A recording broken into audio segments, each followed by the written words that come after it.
Hey there, everybody. It's Beth Vache from Inspiring Young Learners. Welcome to our 5-day challenge.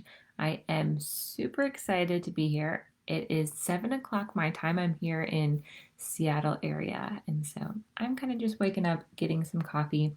But we are getting set up. If you are live here with me, go ahead and share in the comments who you are, what you teach this year, where you're at. I'm going to pull up the comments over here. But I am really excited to get started with you. I'm going to try to keep these as quick and short to the point as possible, but action-packed. So I have 3 tips for you for welcoming your students back to school and creating a welcoming environment, especially specifically for your ELLs. So let me pull up the comments over here. Go ahead and share in the comments where you are from, what you're teaching this year. Even if you're watching the replay, go ahead and share because I will go back and watch this and comment. I love hearing where you're at and what you're teaching. We have a wide range of teachers here in our group, which is really awesome. I'm really passionate about helping homeroom teachers support ELLs and helping ESL specialists support ELLs and being that bridge in between the two. Because when we work together, that's when our students really succeed. So go ahead and share that in the comments. Let me check that it is up and running. Sometimes Facebook can get a little bit weird with whether it posted or not. So if you're here, say hi, let me know, tell me where you're at, and I'm gonna see if I can pull up the comments here. Gotta love Facebook. We'll get these things worked out. So here we go. Oops, there we go. We don't need to hear me again. All right, let's see. Hey, Viv from Kansas. She teaches ESL. Alexandra, hi, Alexandra. She is from Virginia, first grade. Great. Welcome. Welcome, Leslie. All right, we are going to get started. Let me set this up. And these will be available for replay, so don't worry if you can't stay or come live every day. But the whole purpose of this week is to help you get motivated and excited about going back to school. I think the whole world is feeling really tired and exhausted, and especially teachers hoping for a little bit more of summer. So I thought I'd throw this together and show up every day to help you get motivated, to help you do a few little small tasks each day that can really make a big impact for the school year. So go ahead, if you're here, say hi in the comments, and we're going to get started. So in the Facebook group or in the email that I sent, you should have gotten a copy of your back to school bingo challenge board. You can go in the files on the last post about the back to school challenge, which was yesterday's. In the comments, you can grab that bingo board. Download it because it is clickable. There's a ton of free links and resources in that bingo board. So make sure to download it to your desktop so you can click those links. But this is what we're going to be doing this week, is giving you this challenge. Hi, Helen. How are you? And so every day there are 3 things you can do to help you get ready for back to school. And what's going to be fun is if you do those things, you're going to comment on today's post. It will say day 1, creating a welcome community.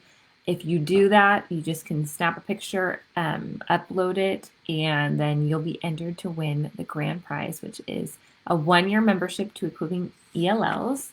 Equipping ELLs is a monthly membership for teachers of ELLs. I give you all the resources you need every month.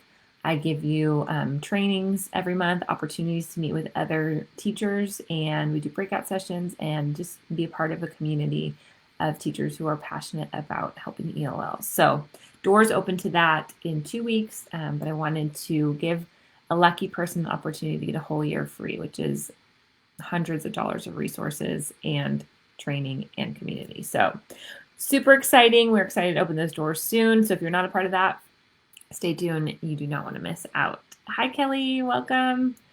Okay. Again, it's 7 o'clock my time, so I'm still kind of waking up a little bit. So if I keep drinking my coffee, that's why. All right, let me know in the comments as well, when are you starting back?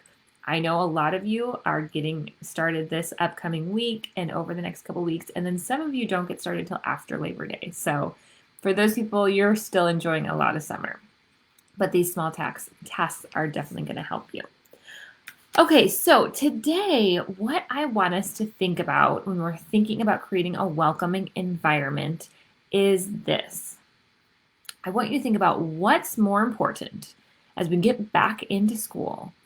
What's more important than your classroom theme, than your setup, than your assessments? What's more important than all those things? Well, it's how your students feel in your classroom. That is the most important thing that you can spend your time on, is creating that environment where your students, especially your ELLs, feel welcomed, they feel loved, they feel accepted, they feel supported. And so often, and I was completely guilty of this, is I would spend hours in the summer getting my theme right and getting my classroom, all the bins to match and all of these things. And not that that doesn't matter. Organization and structure and routine, they do matter. But I wasn't ready for those first couple days when that's really so important for how I relate to my students, how I show them that I am for them, how I make them feel comfortable and not put them on the spot, especially in those first couple days and getting to know you activities. We're going to talk about that in a second.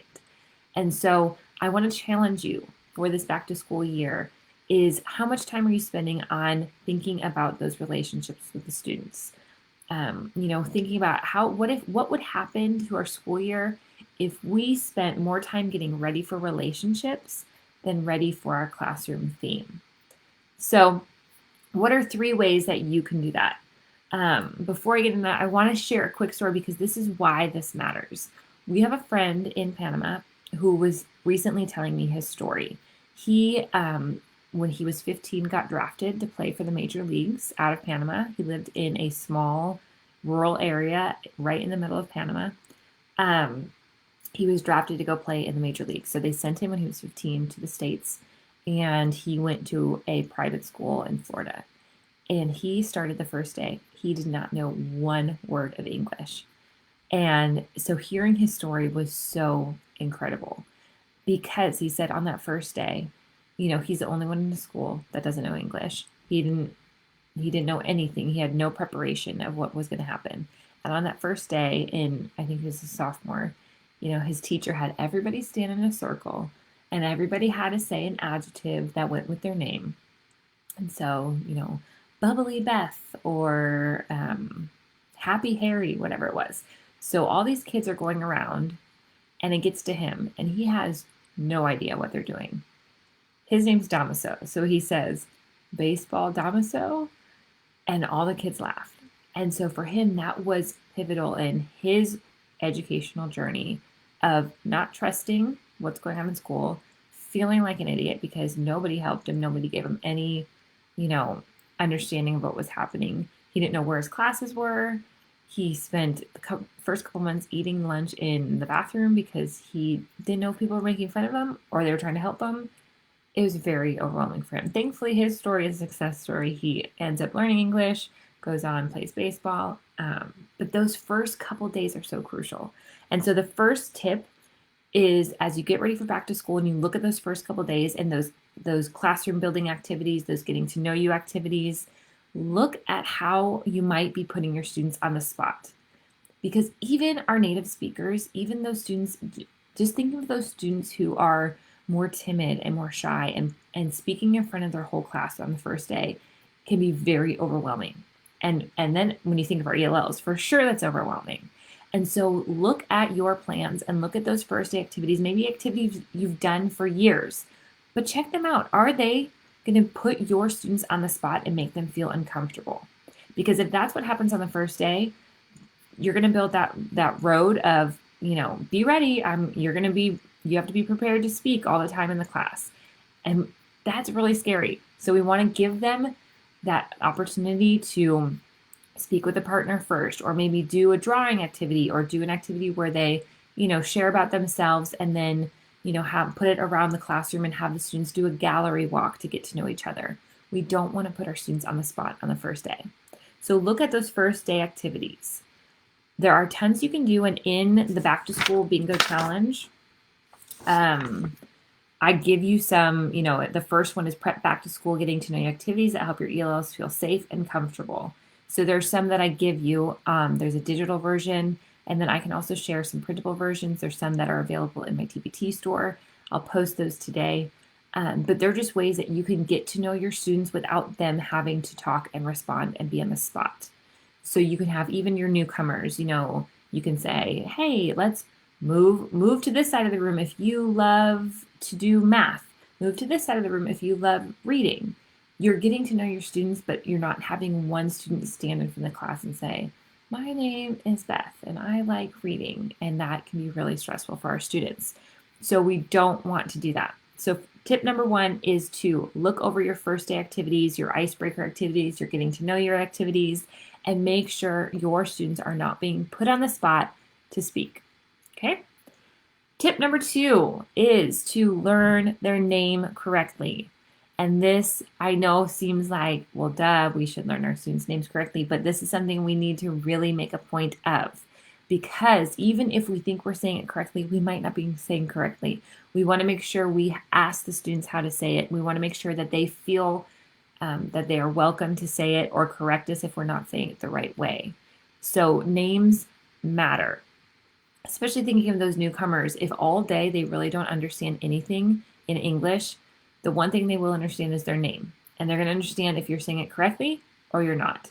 And that's going to show them that you care and that you want to pronounce it correctly or that you don't. And so that's why a name matters so much. I think the best way, especially if it's a name that is harder for you to pronounce because you're not familiar, it's not something that, in your culture maybe isn't a common name that you've used. What I recommend to do is have your students, maybe the first day, call them over to your desk, have them voice record their name on your phone or on a device, something so that you can listen to it over and over and over again. Because when you can listen to it and you can read it, then you're going to pronounce it correctly. And so we want to make sure that we're pronouncing names correctly, and also that you're an advocate for your students. And, when they go to PE class, if the PE teacher is saying their name incorrectly, be an advocate, correct them, say, no, this is how you say their name. And so let's be really sensitive to the names of our students. If you have students who have 2 last names, I remember when I first started teaching and I was writing out all those name tags and I was like, oh, this is such a long name. There's 4 names here. I'm just going to leave out the last one. That's not really their name. Don't do that. That is their name. So make sure that you're very aware of what their names are, what they want to go by. I try to talk with the parents and ask them if they want both last names on their nameplate, if they don't. So just culturally, there's a lot of different things that go into the importance of names and why their names are that. The parents might tell you, oh, no, you can just use this name. And so having that conversation at the beginning of the year and not assuming is really important. So tip number 2, say their names correctly. And then tip number 3 is let your classroom speak for itself and show your students that they are welcomed. Let your classroom speak for itself and show your students that they are welcomed. How can you do that? Well, you could have labels around the room that are in multiple languages. That's a great way to show them when they can see their native language in your classroom. I am not at all saying translate everything, but even a welcome poster or something that's in multiple languages, that instantly, when they can have that connection, they can see that there's something in their native language. That's going to help them feel safe. That's going to help them feel comfortable. That's going to help them show them that, hey, they're in a classroom where their teacher supports them, that they know another language, that they think it's cool they know another language. So something like that, having a poster that helps show them, hey, you are welcomed here. I think it's Carson DeLosa, the classroom theme. They have a bunch of stuff. I followed them on Instagram, and they have some really cool new lines about diverse students in their classroom decor. And so check them out because they had some really cool stuff. Another way to show them that they are welcomed in your classroom is having diverse books, which there are so many incredible diverse books right now. Go to the library, check a bunch out. If you have some budget, see if your school will purchase some diverse books for you. But look at your student population, look at the students that will be in your classroom, and make sure that you have books that represent all of those students. You want them to see things in your classroom that relate to their life, that show them that they are a part of your classroom. So that's tip number 3, is have your classroom show them that they are welcomed. You want to make sure that it's simple. You want to make sure that it's clear, that they, you're posting the student work. All those types of things are going to make them feel like they belong in your classroom. So just to repeat, our 3 tips for today for creating a welcoming environment is number 1, choose activities that don't put your students on the spot during those first couple days, those, back to school icebreaker activities. Tip number 2, learn their name correctly. And then tip number 3, let your classroom show them that they are welcome by what you put in your classroom. So today's challenge, like I said, you can go ahead and grab your bingo board, and under that first column is day number 1. So there's 3 different challenges you can do. The first one is to prep your back to school, getting to know you activities that help your ELLs feel safe and comfortable. Click on that box and it will take you to a digital version of some activities. You can check that out.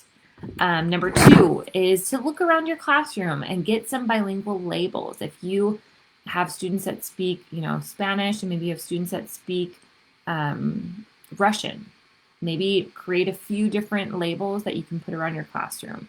Just basic vocabulary. You don't have to do all of the vocabulary or all of the labels in your classroom, but just a few of those things showing them that, hey, you're there for them, you see them, you're excited that they're there. You want them to learn English, but you're excited that they bring another language into your classroom. So add in some pictures, translations to areas around your room. And then the last thing is set up a newcomer welcome folder. So if you have newcomers, have your materials ready for the first day. So speaking specifically about our newcomers, super overwhelming. The first day of school is scary for everybody, but when you add in that not speaking English aspect of it, it is terrifying. So click that square. You'll go to the newcomer welcome folder that you can download for free. You can put it all, set it up. It's great for homeroom teachers because it gives a few different tips, tricks, checklists to get ready for having a newcomer in their classroom. And then it provides survival cards, little activities that your newcomer can work on, especially during those first couple days, because we want to make it that it's appropriate for them. And then what will that do for them? They're going to see, hey, my teacher has found materials that are engaging for me, that I can work on, that aren't overwhelming, and it's going to help them feel safe and comfortable in your classroom. So those are the 3 challenges for today. If you complete any of them, you're just going to snap a picture of, whatever you worked on, post it to today's post right here in the Facebook group. And then every post that you have, you'll be entered to win the giveaway that I'll announce on Sunday of the 1-year membership to Equipping ELLs. So that's what I have for you today. If you have any questions or comments, go ahead and post those in the comments. And let's keep this discussion going. I'm going to also post here in the Facebook group your favorite diverse books that you have in your classroom library. Let's make a list of books that we should get in our libraries so that we can go and ask our PTA or our principal and say, hey, these are some great books that we should have in our libraries. So I'm going to post that. Please share your favorite books and come back tomorrow. Tomorrow we're going to be talking about how to set up your communication center, which I think is one of the biggest ways that you're going to have success this year is to set up a communication center. So thank you so much, everybody. I hope that you have a great start to your week. And again, little by little, we're going to get motivated to make this a great school year. So thanks so much. I will see you guys tomorrow.